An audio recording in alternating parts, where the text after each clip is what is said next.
components of the environment, abiotic। पिछला chapter जो हमने टॉपिक जो डिस्कस किया था वो था एनवायरनमेंट की डेफिनेशन, और एनवायरनमेंट क्या है उसके बारे में हमने डिस्कस किया था। अब हम डिस्कस करेंगे कंपोनेंट ऑफ एनवायरनमेंट। तो कंपोनेंट क्या चीज़ें हैं, एनवायरनमेंट के कंपोनेंट कौन कौन से हैं। हम देखते हैं कि हम जो है चारों ओर जिन चीज़ों से घिरे हुए हैं उसका प्रभाव ही एनवायरनमेंट है। तो जो प्रभाव आ रहा है वो किन किन एलिमेंट्स का है, या कौन कौन से जो है फैक्टर्स हैं जो कि एक जीवन को जो है प्रभावित कर रहे हैं, क्योंकि इनके जो इफ़ेक्ट्स आते हैं उनसे जीव जंतु या जीवधारी जो हैं वो अनुकूलन उत्पन्न करते हैं ताकि वे अपना जीवन व्यापन कर सके। तो ऐसे कौन कौन से कंपोनेंट्स हैं या एलिमेंट्स हैं जो कि एक जीवन को प्रभावित करते हैं। ये कई तरह के हो सकते हैं, जैसे मिट्टी, जल, वायु, जलवायु के तत्व। तो ये सभी फैक्टर्स मनुष्य को और जीव जंतुओं के जीवन को प्रभावित करते हैं, यानी कि बाहरी परिस्थितियां हैं। ये ही सारी परिस्थितियां जो हैं वो कंपोनेंट या एनवायरनमेंट के एलिमेंट्स कहलाते हैं। तो पर्यावरण का प्रत्येक भाग जो प्रत्यक्ष या अप्रत्यक्ष रूप से जीव जंतुओं के जीवन काल को प्रभावित करते हैं उसे हम तत्व या घटक कहते हैं, पर्यावरण के तत्व या घटक कहते हैं। और इसको अगर हम मोटे तौर पर देखें तो ये तीन ही तरह के होते हैं, जैसे जलवायु भी है यानी क्लाइमेटिक, जिसमें कि वर्षा, तापमान, आर्द्रता, हवा आदि सम्मिलित किए जाते हैं। दूसरा हम ले तो मिट्टी, एडेपिक फैक्टर, जिसमें मिट्टी की नमी हो गई, मिट्टी का तापमान हो गया, मिट्टी में उपस्थित जैव तत्व हो गए। तीसरा हम ले जीव जंतु, जैव, इसमें जीव जंतु और वनस्पति को हम शामिल कर सकते हैं। इसके अतिरिक्त अब हम डिस्कस करेंगे बहुत सारे जोग्राफर्स जो हुए उन्होंने भी इनको जो एनवायरनमेंट के कंपोनेंट हैं उनको जो है डिवाइड किया, उनको क्लासिफाई किया। 1959 में डॉबेनमीरी ने 7 जो है एलिमेंट बताए एनवायरनमेंट के: जल, मिट्टी, वायु, ताप, प्रकाश, अग्नि और जैविक। इसी तरह से ऑस्टिन ने 1948 में जो है 5 एनवायरनमेंट के एलिमेंट बताए, जिसमें पहला एलिमेंट उन्होंने लिया था मटेरियल यानी कि पदार्थ, जिसमें मिट्टी और जल आते हैं। दूसरा उन्होंने लिया था कंडीशन में टेम्परेचर और लाइट आते हैं। तीसरा उन्होंने माना था फोर्सेस, जिसमें वायु और ग्रेविटेशनल फोर्स यानी कि वायु का बल और गुरुत्व बल। चौथा उन्होंने ऑर्गेनिज्म, जिसमें कि वनस्पति एवं जीव जंतु, और पांचवा टाइम को लिया। तो ये 5 चीज़ें मिलकर हमारे एनवायरनमेंट को बना रही है। ये जो क्लासिफिकेशन था वो ऑस्टिन का था, इन्होंने कि 1948 में दिया। इसी तरह से कुछ भूगोलवेत्ताओं ने इसको बायोटिक और अबायोटिक जो है कंपोनेंट या एलिमेंट में डिवाइड किया। तो जो अलग अलग जोग्राफर्स के क्लासिफिकेशन थे, किसी ने 5 में डिवाइड किया, किसी ने 3 में डिवाइड किया, किसी ने 7 में डिवाइड किया।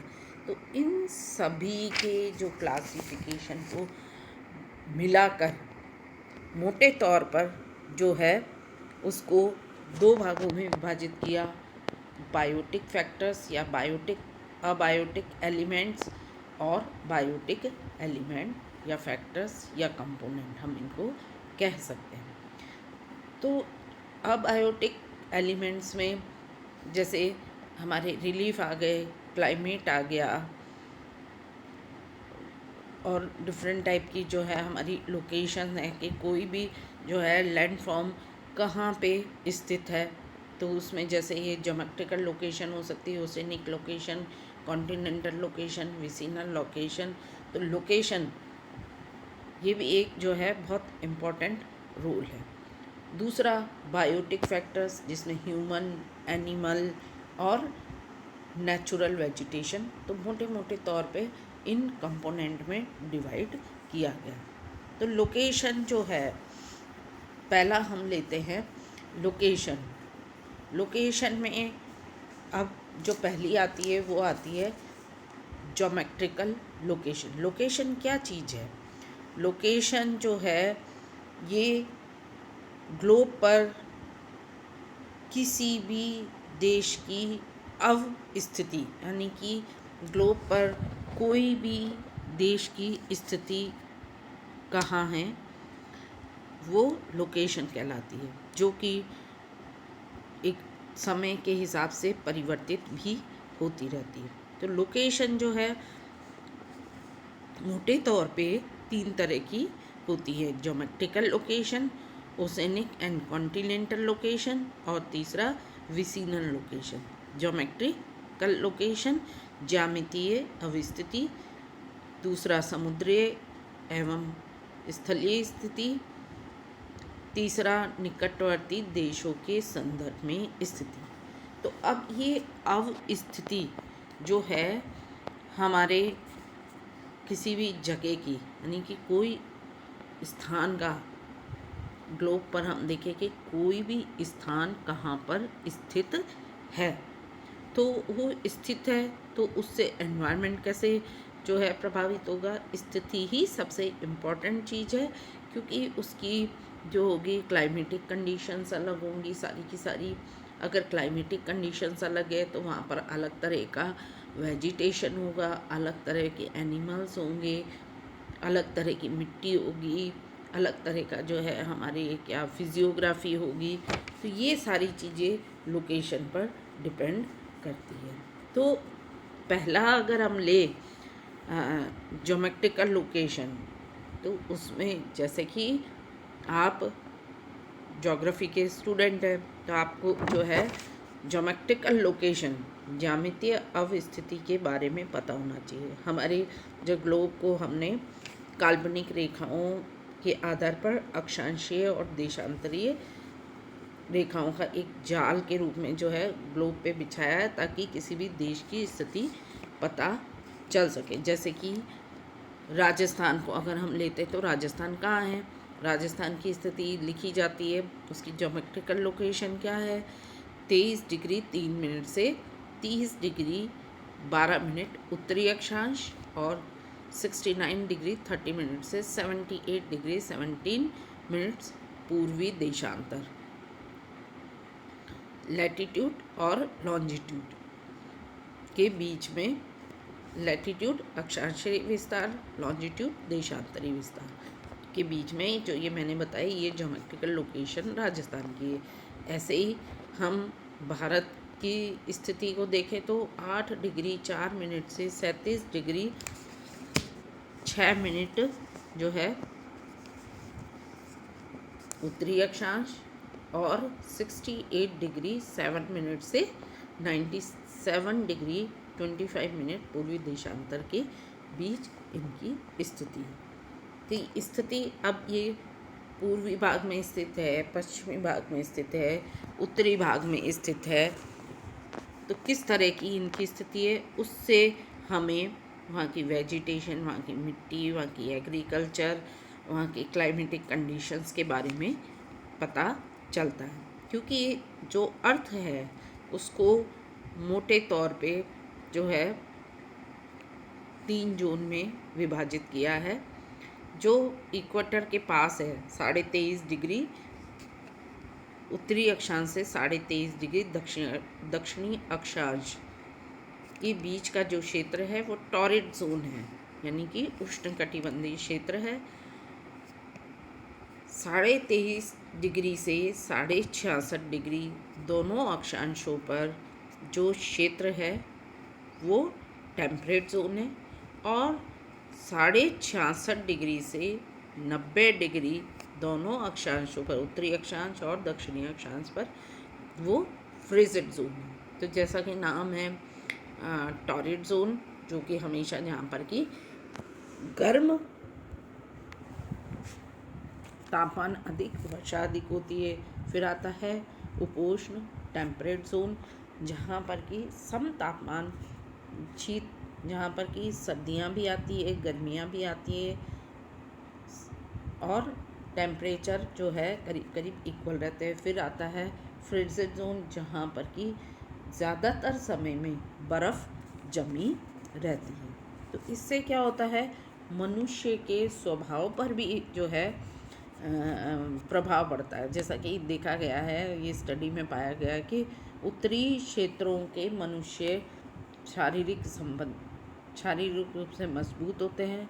दक्षिणी क्षेत्रों के लोग जो होते हैं तकनीकी ज्ञान में और उच्च व्यवसायी होते हैं, जबकि मध्यवर्ती क्षेत्र के लोगों के लिए माना जाता है कि वो पॉलिटिक्स में अच्छा अपना दिखाते हैं, पॉलिटिक्स में बहुत अच्छे होते हैं। तो ये माना जाता है।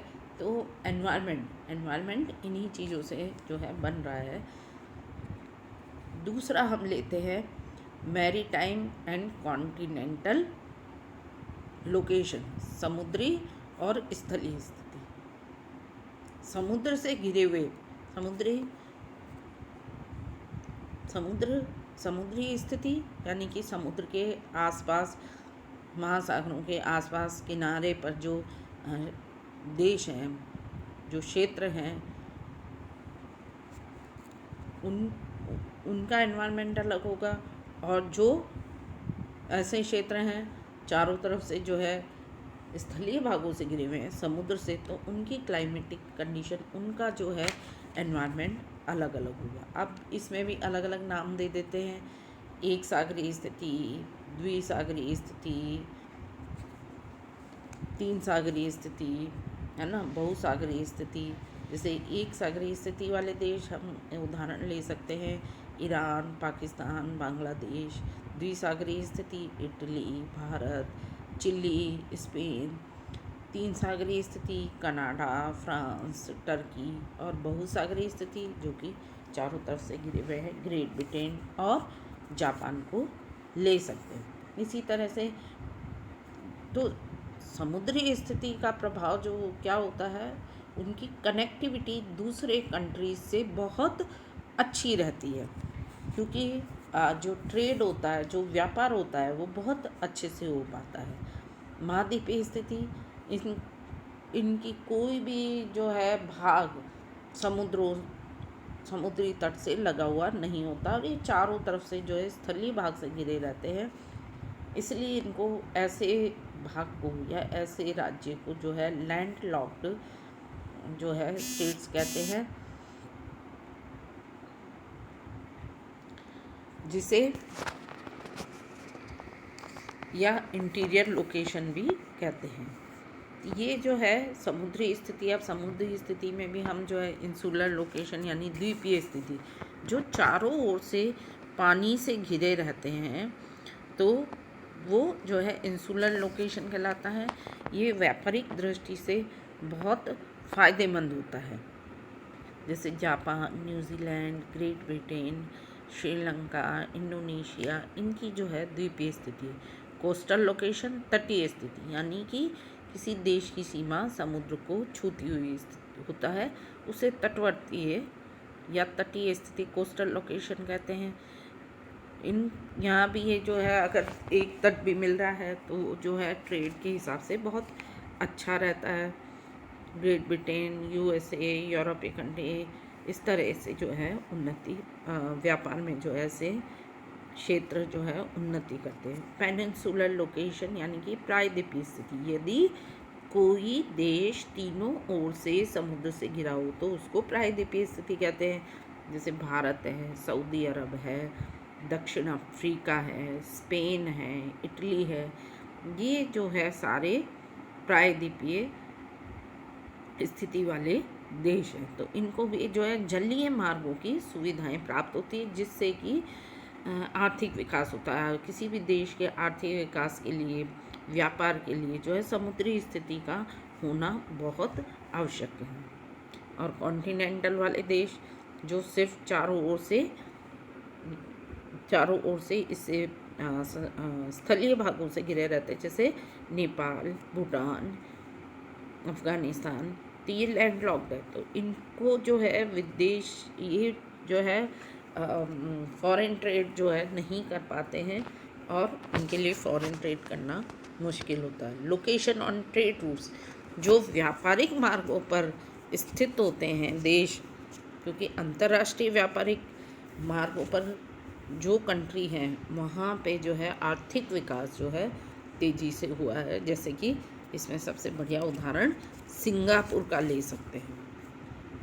अब आता है, हमने बोला था विसिनल लोकेशन, समीपवर्ती देशों के संदर्भ में स्थिति, यानी कि राज्य के समीप स्थित देशों की संख्या और कैसे राज्य हैं, विकसित राज्य है, अविकसित राज्य है, तो उसका प्रभाव भी जो है पर्यावरण पर पड़ता है। तो पर्यावरण मतलब जो है प्राकृतिक कारक तो होते ही हैं, उसमें साथ साथ जो हमारा कल्चरल डेवलपमेंट होता है, सांस्कृतिक, तो वो हम इन चीज़ों से होता है कि हम जो है कल्चरल एक्टिविटीज़ हमारे आसपास के क्षेत्रों के साथ कैसी है।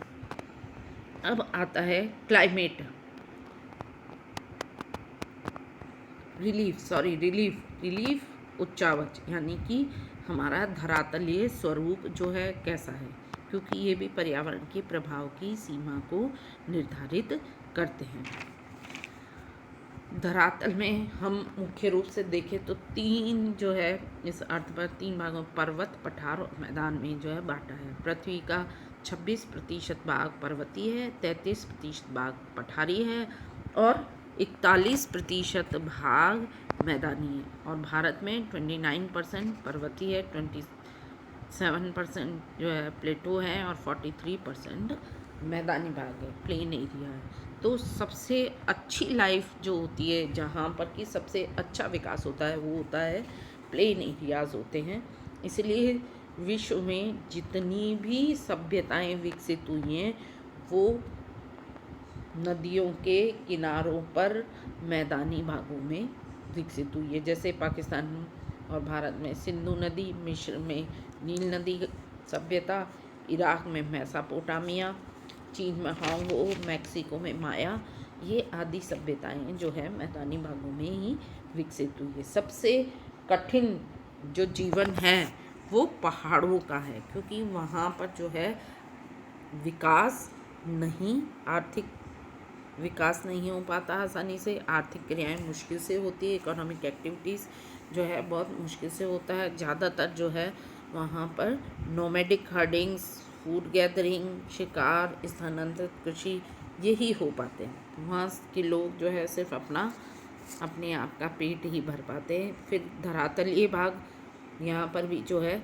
धरातलीय भाग क्या होता है, पहाड़ की तरह होता है, लेकिन ऊपर जो है समतल क्षेत्र अधिक होता है। यहाँ पर भी जो है कठिन परिस्थितियाँ होती हैं। तो यहाँ भी जो है पठारी भागों में जीवन जरा मुश्किल होता है। अब रिलीफ पर जो है क्लाइमेटिक कंडीशंस का भी जो है प्रभाव पड़ता है।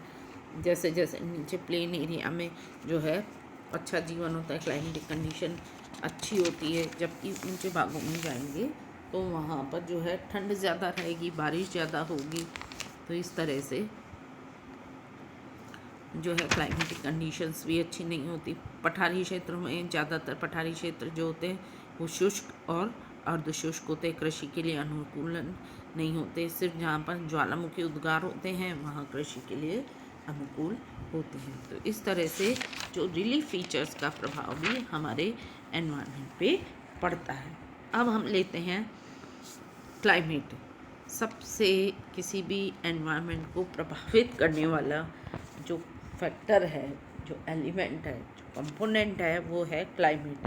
क्योंकि इससे जो है हमारी वेजिटेशन, मिट्टी, वाटर बॉडीज, जीव जंतु सभी जो है प्रभावित होते हैं। तो कुमारी सैम्पुले उन्होंने बोला कि पर्यावरण के सभी भौगोलिक कारकों में जलवायु सर्वाधिक महत्वपूर्ण घटक है। सभ्यता के आरंभ और उद्भव में जहाँ तक आर्थिक विकास का संबंध रहता है, जलवायु एक वृहद शक्तिशाली तत्व है। इसी तरह से एल्बर्ट हंटिंगटन ने जो फैक्टर्स के ऊपर बोला, वो आप मानव पर प्रभाव डालने वाले तत्वों में जलवायु सर्वाधिक प्रभावशील है, क्योंकि ये पर्यावरण के अन्य कारकों को भी नियंत्रित करता है। तो इस तरह से ये दो जो है जोग्राफर्स जो हैं, इनकी हमने डेफिनेशन देखी। ये दो इन्होंने भी क्लाइमेटिक कंडीशन को बहुत इम्पोर्टेंट माना। अब क्लाइमेटिक कंडीशन में सबसे इम्पोर्टेंट रोल टेम्परेचर, इंसोलेशन यानी कि सूर्यताप, एटमॉस्फेरिक प्रेशर यानी कि वायु भार, विंड्स, पवने, आर्द्रता, वर्षा, ये इम्पोर्टेंट है। क्योंकि तापमान से हम जानते हैं कि फोटोसिंथेसिस की क्रिया होती है, क्लोरोफिल बनता है और जो है अंकुरण की क्रिया होती है। तो ये सारी चीज़ें जो है टेम्परेचर जो है इन सबको प्रभावित करता है। इस तरह से वेजिटेशन का डिस्ट्रीब्यूशन भी जो है तापमान से प्रभावित होता है। विषुवत रेखा पर जहाँ ऊंचा तापमान रहता है सघन वन पाए जाते हैं, जबकि मध्य अक्षांश यानी कि टेम्परेट जोन में पतझड़ वन और शीत प्रदेशों में कोनिफेरस फॉरेस्ट पाया जाता है। तो इस तरह से वेजिटेशन भी हम देखते हैं कि अलग अलग तरह की वेजिटेशन देखने को मिलती है। इसी तरह से जो है कृषि पेटियाँ भी निर्धारित होती है। उष्णकटिबंधीय क्षेत्रों और मानसूनी क्षेत्रों में चावल की कृषि होती है। शीतोष्ण घास प्रदेशों में यानी कि टेम्परेट एरियाज़ में आप देखेंगे कि गेहूँ की कृषि होती है। मरुस्थल में खजूर छुआरों की कृषि होती है। तो हमारे इकोसिस्टम को प्रभावित करने में क्लाइमेट का सबसे ज़्यादा रोल होता है। अब आता है वाटर बॉडीज़। वाटर बॉडीज़ यानी कि अलग अलग देखेंगे कि जो है जल राशियाँ जो है हमें देखने को मिलेगा, समुद्र, महासागर, सागर, नदियाँ, झीलें, इन सभी को जो है वाटर बॉडीज़ में सम्मिलित किया जाता है। क्योंकि वाटर बॉडीज़ ही मानव जीवन का आधार है और ये भू आकृति, ये पर्यावरण को जो है प्रभावित करती है। जीन ब्रूस ने इसके बारे में ये कहा कि जल एक महत्वपूर्ण आर्थिक संपत्ति है। अधिक सत्य तो यह है कि मानव के लिए कोयला या स्वर्ण से भी अधिक मूल्यवान संपत्ति है। सभी जगह जल क्षेत्र मानवीय क्रियाकलापों पर प्रभुत्व रखते हैं। तो जो है हमारे पूरे इकोसिस्टम को जो है वाटर बॉडीज़ नियंत्रित करती है। स्थलीय जल राशि और जनसंख्या के वितरण में भी जो है बहुत गहरा संबंध है।